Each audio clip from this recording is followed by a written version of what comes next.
accommodations on staying here after the break. That's always nice. I'm Denise-Miner-Williams, and I'm supposed to introduce myself. That's good enough. Okay, good. That's my name. All right. Today, this afternoon, I would like to talk with you about family caregivers and concentrating on those who are caring for persons with dementia. I see that Jimmy Funk was on the roster yesterday morning, so if you all were here, you probably got a lot of this information. This is going to be sort of my introductory part. Just to give you an idea of the impact that Alzheimer's has in our care today, and the numbers of people that are involved that have Alzheimer's, and the extreme increase in the numbers. And this is from the Alzheimer's Association, and I got it from Jenny Funk, so I know she gave it to you. But just a couple years ago, we had 340,000 people here only in Texas with Alzheimer's, and it's expected to greatly increase in the next 15 years after that. But that's only one part of the story. So we know that the Alzheimer's persons need to be cared for. But the other half of the story is the family caregiver. And that's who I want to talk with you about this afternoon. These are the numbers for family caregivers here in Texas, and they're pretty significant. But what would be more interesting is with all of you here, how many of you are providing some level of care for an adult person who would normally be able to care for themselves, but at this point you need to provide some care for them? Okay, the hands are going up. People don't always readily identify with the term family caregiver, and it's for you who don't that I want to dedicate this program. Because once you start caring for an elderly, caring for another person who normally would be caring for themselves, you are a caregiver. And it's important that you understand, if you don't already, the impact of what this does on your life. So this slide just demonstrates that family caregivers are an important part of our economic system and our healthcare system. The healthcare costs down at the bottom, those are the additional healthcare costs normally that most people will incur. So this extra $625 million is what the caregivers are requiring above normal healthcare costs. So we can see that the economic value is just amazing. But the care that caregivers provide comes at tremendous personal costs, emotional, physical, social, financial, across the board. The emotional and psychological costs often manifest within the family relationships.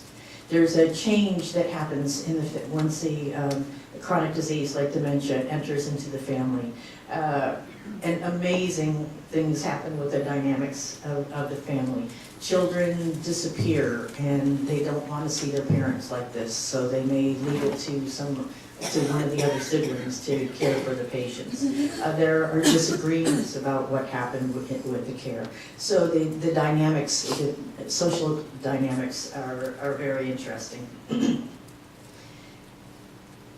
I have a lot of stories, but one fun story is that working in palliative care, we often call family meetings for someone, you know, with a diagnosis, and this is about the family relationships, and it seems like there's always one sibling out there who likes to swoop in from a distance and sort of give the opinion and tell everybody what they need to be doing, and then swoop back out. And we always would call that person the the darn daughter from Dallas. So it's the DDD. We've got another one. But there's always one in the family. It seems that way. It's rare that families can truly pull together and share all the costs of caregiving. Physically, what happens to the caregivers is it affects all aspects of who you are. Your sleep habits, which of course become more severe as the care becomes increasing. Eating habits, lack of rest, lack of grooming, personal grooming. A lot of caregivers will delay in getting their own health care, going to the doctor's appointments. There is a lot of coping through drugs and alcohol and smoking. All of these activities put caregivers at increased risk for cardiovascular problems. Stroke is a very big one. Cognitive impairments themselves. And that's an interesting point because there are reasons for that. Just the stress, the cortisol produced by the stress of caregiving can produce cognitive impairments. Death, there is a higher rate of depression among caregivers. So it comes at a great cost.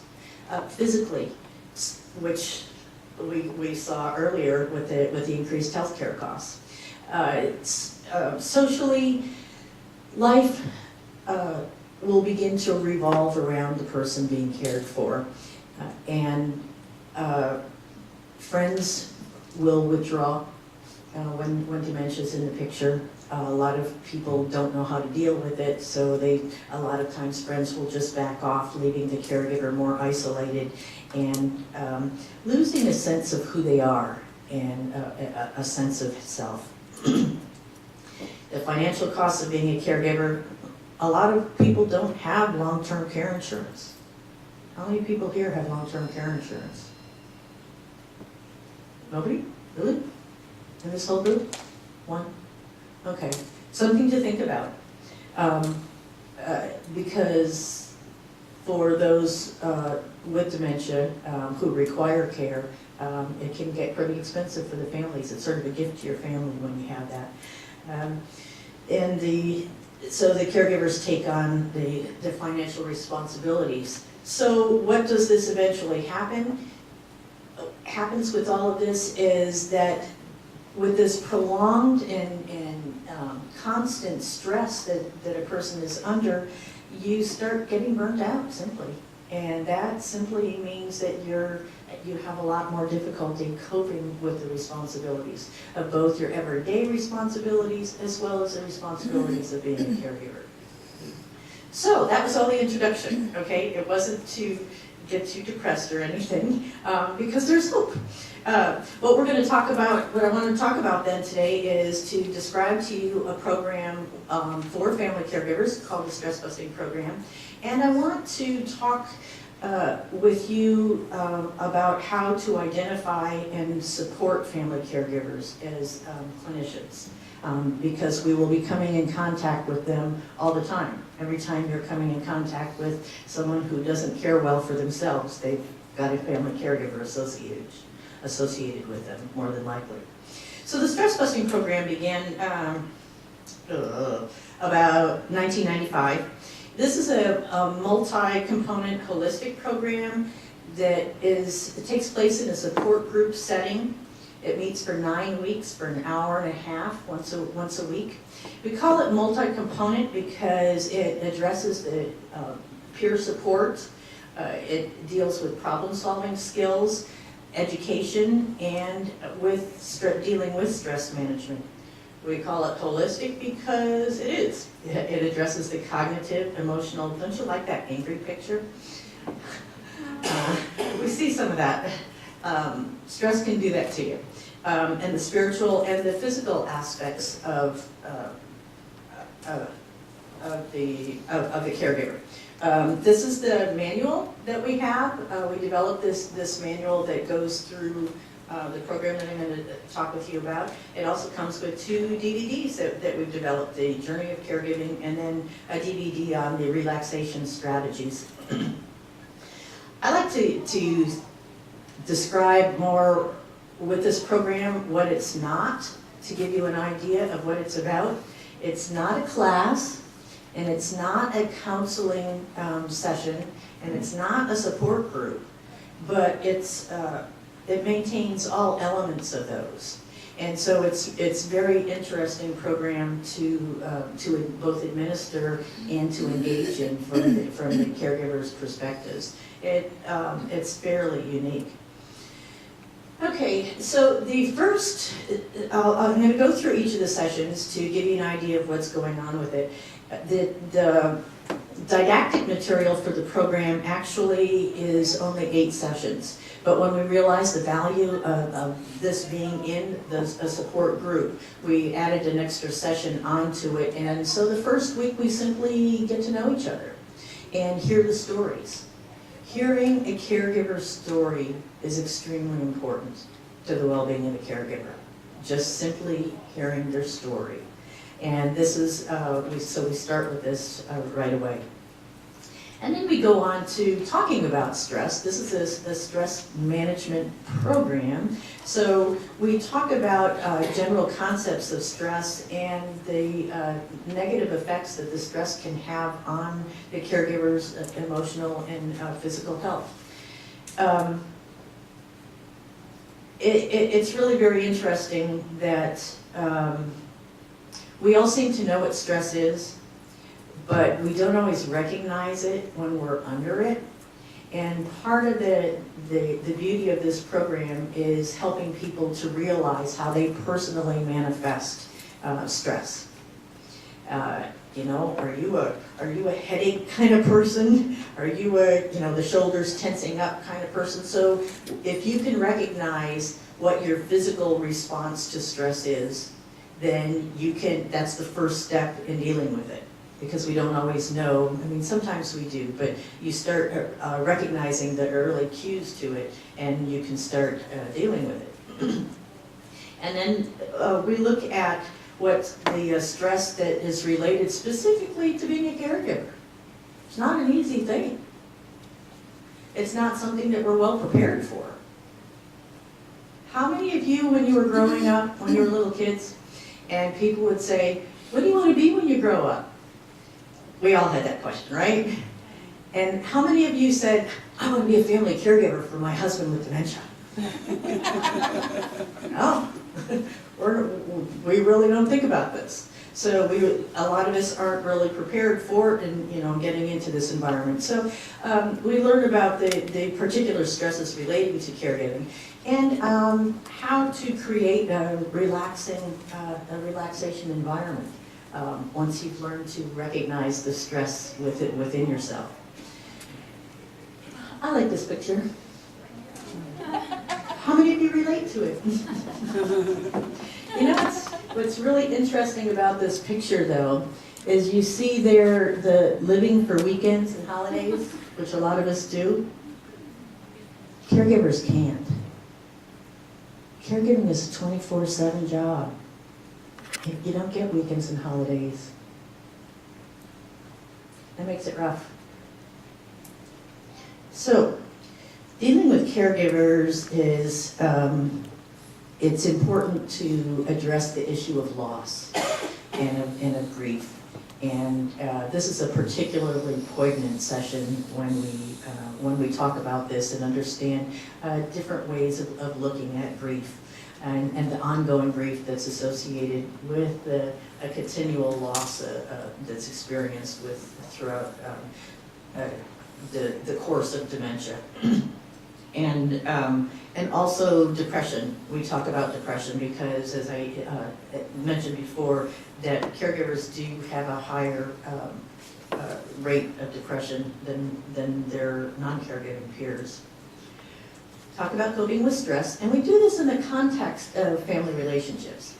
So we'll start out with talking about, the family dynamics and how that deals when you have a chronic progressive illness like dementia come into the picture.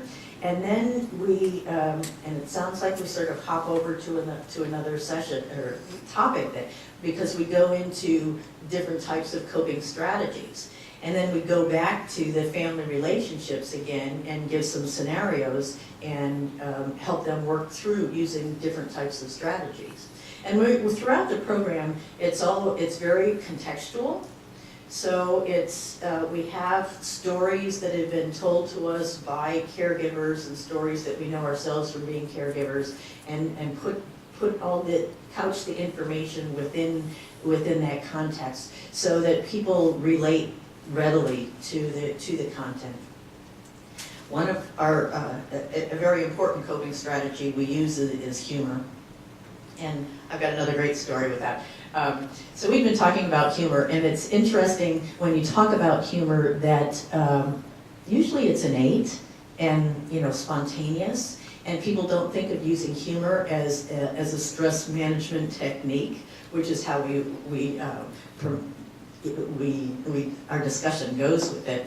And we had been talking about this, and this one woman was particularly fascinated with it and how you apply humor. And she came back a couple weeks to a session a couple weeks after we had gone through this, and she was just bouncing with this. I've got a story. Listen to this. Listen to what happened to me this week. And she come to the stress management program because because her husband. This was actually the Parkinson's version of it that we have. And she was losing a lot of patience with her husband, who had had Parkinson's for quite a while. And she just did not like herself because she was so short-tempered all the time, and she knew that wasn't her. So she comes back with this story and saying, I asked my husband what he wanted for lunch the other day, and he said he wanted scrambled eggs. And I went to the refrigerator, and I pulled a dozen eggs out of the refrigerator and dropped the entire dozen eggs on the floor. And she said, there's nothing worse than you've cleaned up eggs dropped on the floor before. And she said she looked at her husband and was aghast because the look on his face, he was expecting her to get very angry and to just have a really unpleasant reaction. And he was just cringing with the thought. And she felt so bad. And what she had learned, and this group sort of kicked in, and she said, looked at him, and then looked at the eggs, and looked at him, and said, well, you wanted them scrambled. And they both ended up laughing, and yeah, it was still a pain in the neck to clean up all the eggs, but it was okay. And so that's the type of coping, the type of a way of coping and dealing with that. We use one session, this is a stress management class or program, and so we don't deal with Alzheimer's and dementia itself other than, in a great deal, other than how it affects the caregivers. So we do have one section, and we deal with the behaviors that are demonstrated by the persons they're caring for. Oh, excuse me. So dealing with the challenging behaviors. We talk about positive thinking, and it's fun because sometimes this is the first time some caregivers can see anything positive about what they're doing with their lives at this point. And we have them reflect on, what are some of the good things that are coming out of this? And it really is amazing to be able to it's a skill to develop, to be able to see the flip side of something. Taking care of yourself, I call this session, all the things Mom told us to do, but we're ignoring right now. So we look at exercise and nutrition and sleep. We do cover hobbies, and it's really funny when we talk about hobbies because the looks on a caregiver's face is like, you have got to be kidding. I can barely go to the bathroom by myself, and you want me to think about a hobby? But until we go through and talk about the value of hobbies and how this is a diversion and how healthy it is and such a wonderful stress management, a way of dealing with stress, like this happy garden here. But the basic underlying thing that we try to get across to the family members is you can't always choose what's going to happen to you in life, but you can choose how you deal with it and how you cope with it. So that's the underlying thing, is you have a choice. You can look at these things and be miserable, or you can look at your life and take it with a better, look at it in a more positive way. The last session we said we pull everything together and help them with goal setting and a couple of other things. With each setting, we do a relaxation technique, and that starts with relaxation breathing. You may think, as they all often tell us, I've been doing breathing for quite a while. I think I'm pretty good at it. But relaxation, how many of you know about relaxation breathing? A lot of people are, okay, good, with yoga coming around. So we stress that, and this is our basic technique that we work with getting people to do. We address meditation, which is a meditation technique, which is easy to explain, but really sort of hard to do, because we all tend to have, especially with caregivers with so many things going on, tend to be real monkey minds and jumping around and trying to get your mind to settle down. But this is something that really produces awesome results in people when it's regularly practiced. That's what meditation is. We talk about imagery and how to generate images that have a calming effect on the body. And with each of these techniques, we don't just talk about them, we experience them. So we have a time, we sit down and we take them through a meditation exercise, and I take them through the guided imagery. We give them the 15 minutes to sit and journal, and oftentimes we'll say, okay, just write about what is good about being a caregiver. And it's amazing if you don't journal, and if you do, you recognize how once you start putting things into words, what a release it can be, and really how it crystallizes what you're thinking. We talk about art, and I thought this is a good supplement to Dr. Winokur's talk on art a little bit earlier. And this is actually, the picture that we have here is actually a picture that one of the caregivers painted after we had our art session. She had not done art for years and years. And this is a self-portrait here. Interesting, huh? The two faces, one that she shows the world and one that she feels inside. I mean, it's very, very symbolic. And the interesting thing about art is that it's not only for the development of people like this who can do stuff like this, which I am not one of them, but the changes it can be in giving people the license or the opportunity to simply to engage in the right side of your brain, to allow your creative self to take over. One of the things that I enjoy is simply we'll provide crayons or pastels and blank papers or whatever, or a picture of a butterfly, and they can just color. And how people are that thing about where you have to have just the right color. Do you know what I mean? If you sit down and people will go through all the colors, no, that's not what I need, that's not what I need. And people will say, oh, well, I'm not artistic. But they'll sit there and try to figure out the right color that they need.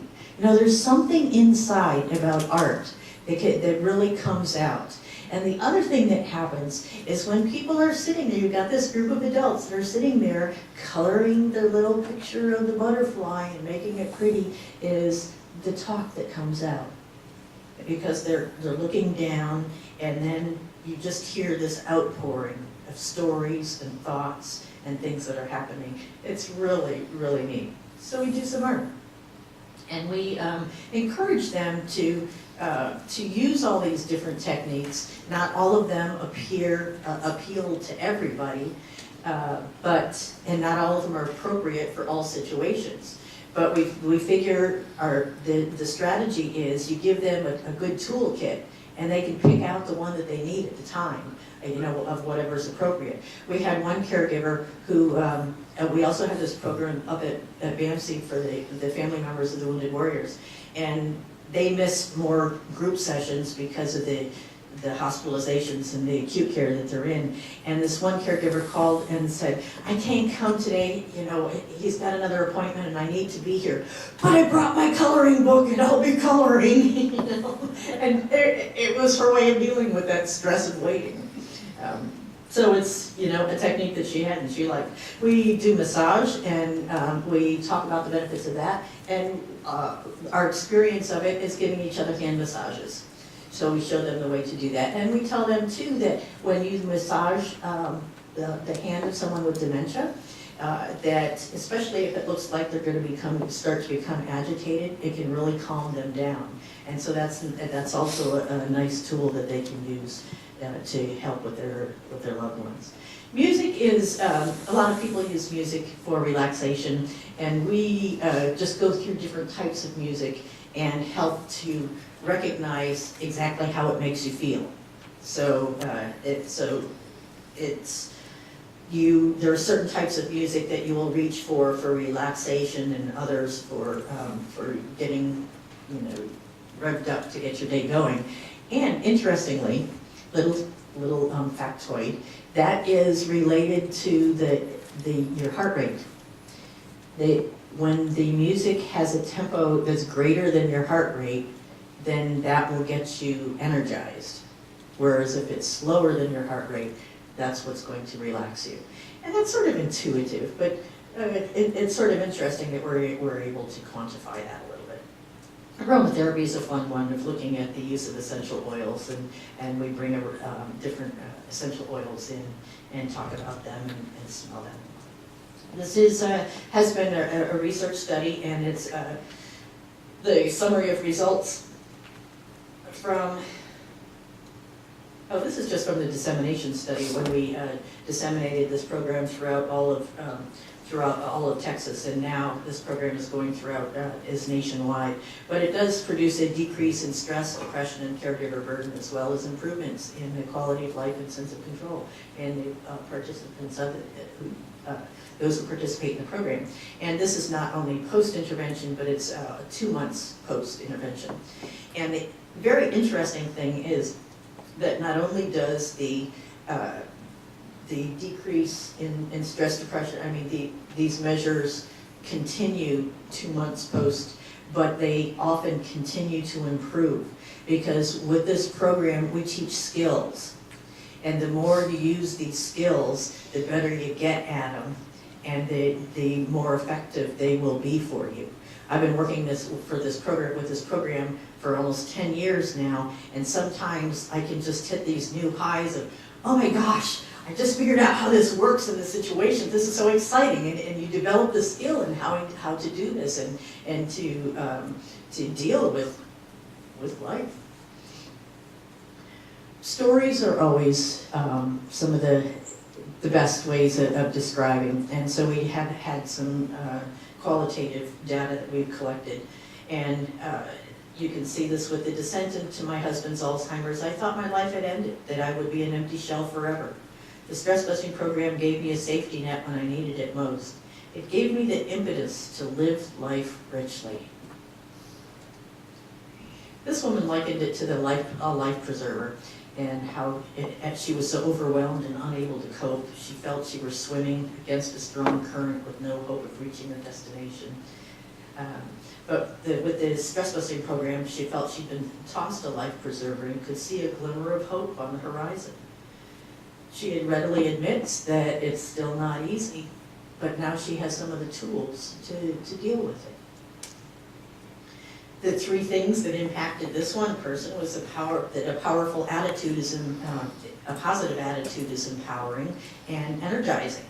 And she enjoyed the humor. She's learned to laugh and to incorporate humor in her life, and realize that how important it is to take care of herself without feeling guilty. Because we stress to caregivers, it's not a luxury to take care of yourself. It's a necessity.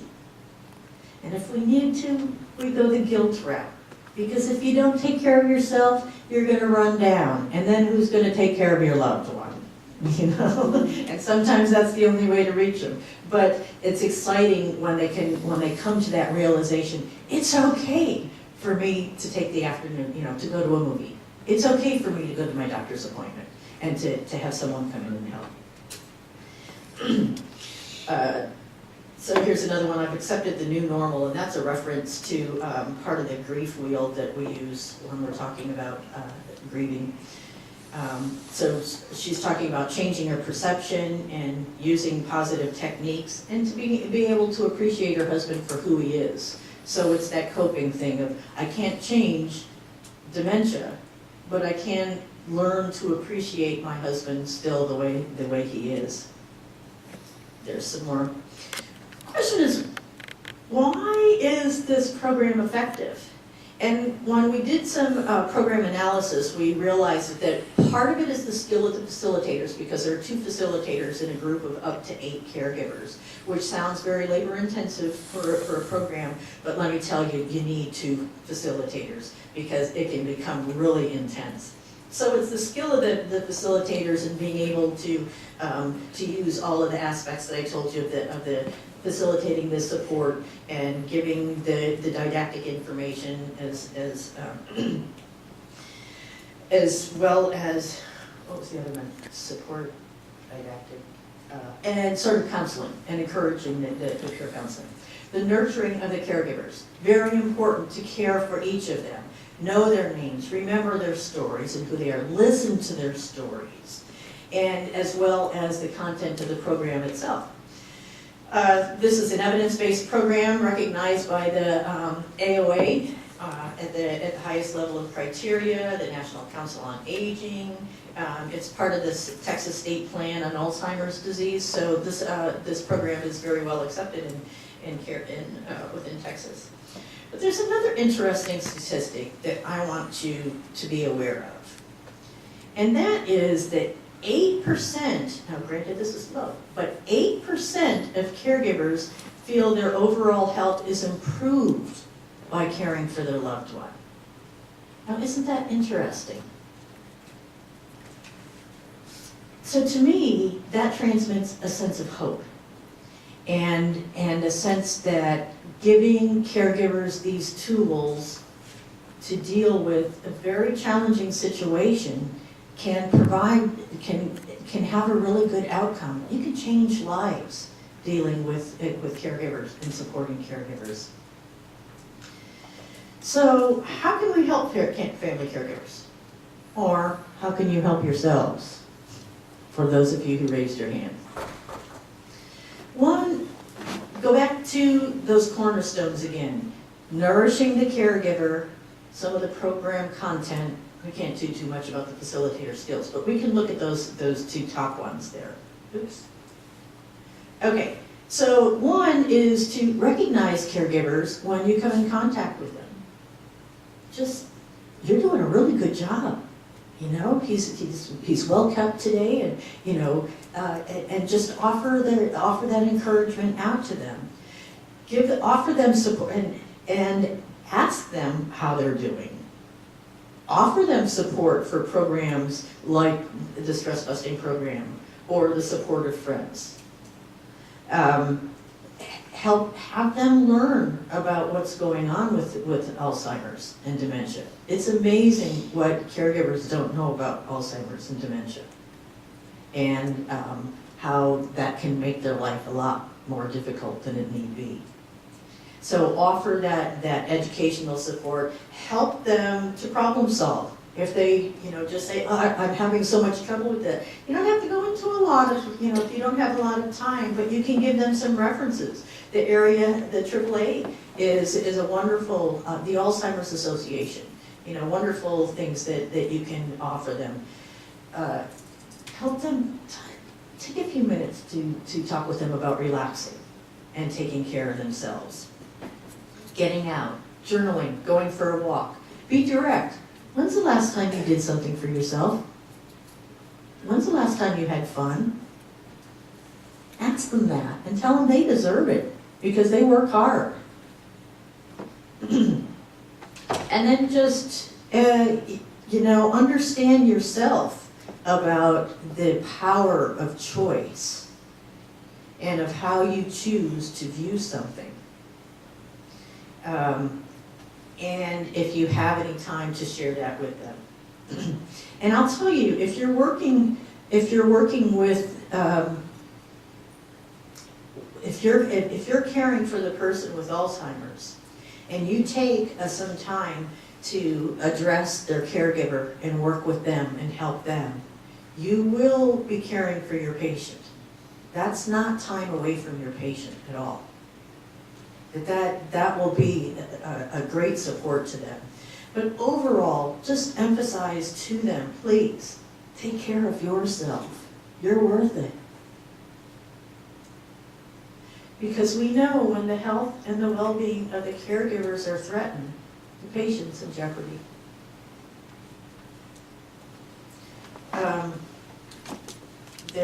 That's the information on the StressBusting program. Are we out of time? You've got at least 10 minutes if you want it. Okay, good. I was hoping that would happen. Are there any questions?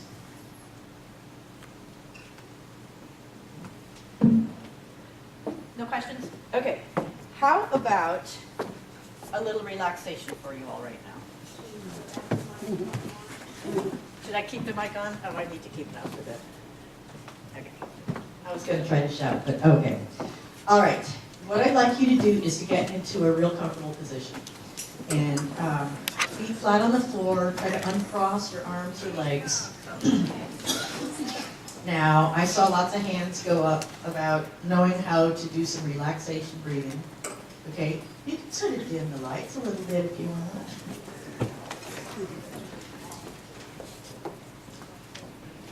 Take some deep breaths, some relaxation breaths.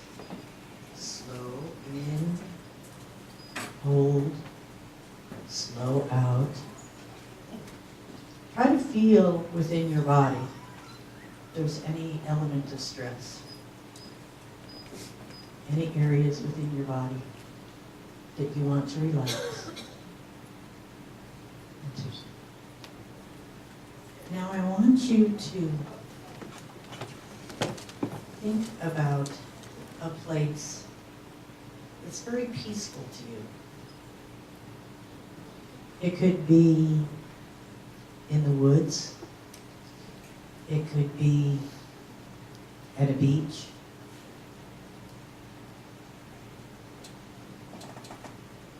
Just think about it for a few minutes. I want you to go to that place. Go to that place. Look around with your mind's eye. Look at all the details.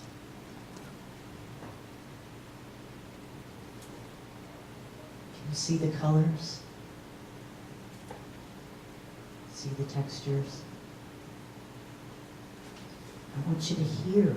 What do you hear in your special place?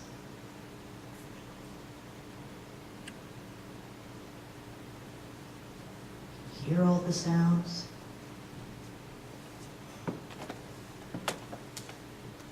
Take a deep breath. What do you smell?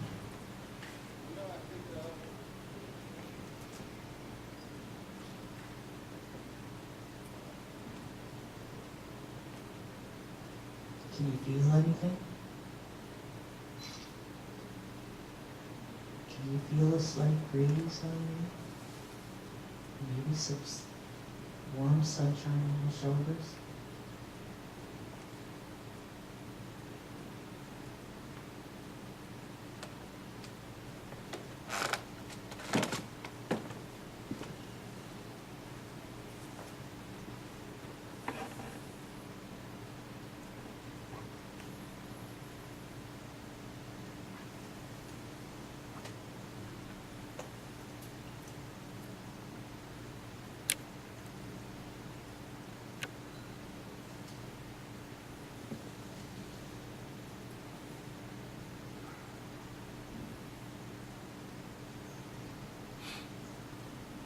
You feel your body relaxing?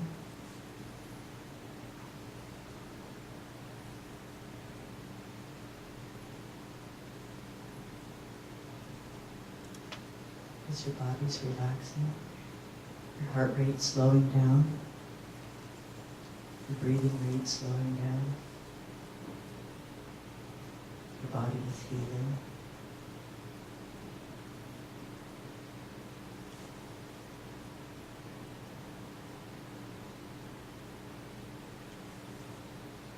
Now slowly, I want you to come back.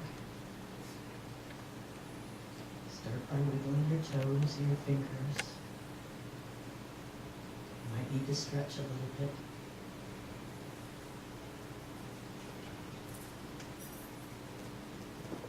And it's time to come back to our auditorium here. And how do you feel? Better. A little bit different than before? This is a mini vacation. We took, what, 5 minutes, Mark? Do you see the difference even 5 minutes can take? I bet if you were in the middle of a really busy day and were really frantic and fraught with decisions and running around and things to do, if you took a 5-minute break like this, how much more effective you would be going back. And so we went through this little exercise in 5 minutes. You can do this with your patients if you have that, or the caregivers that you meet up with, and offer this to them to help them.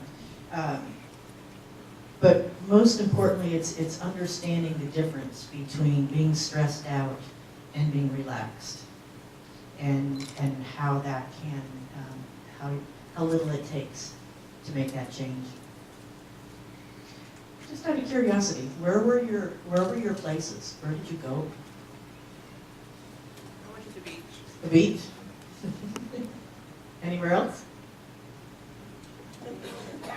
A lot of beach?